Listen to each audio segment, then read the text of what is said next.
ఇప్పుడే చూచాను, అహ్మదాబాద్ ఫ్లైట్ యాక్సిడెంట్లో 200 మంది దేహాలు సజీవంగా కాలిపోయినట్టు.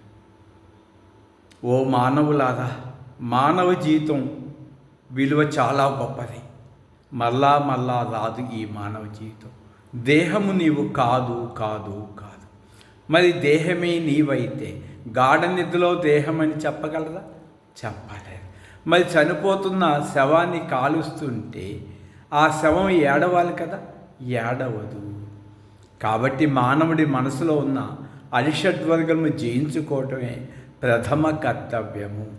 ఇట్లా పుట్టిన ప్రతి మనిషి కూడా కట్టెల్లో కాలవలసిందే, లేదా గుంటలో పూడిస్తే అది మట్టిలో కలిసిపోతుంది.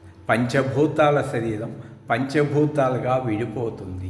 ఏ మానవుడైతే తనలో ఉన్న ఆత్మని తెలుసుకుంటాడో అతని జన్మే ధన్యము.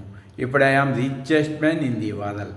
నేనే తెలివైన వాడిని అంటే ఈ దృశ్యమాన ప్రపంచం అంతా మై క్రియేషన్. కాబట్టి మీరు కూడా ఇప్పుడైనా మేలుకోండి. ఎన్నో యాక్సిడెంట్లు, ఎంతోమంది చనిపోతున్నారు, కాసేపు ఏడుస్తున్నారు, మళ్ళా మీ సుఖభోగలుగా మీకే. యోగి భోగి రోగి.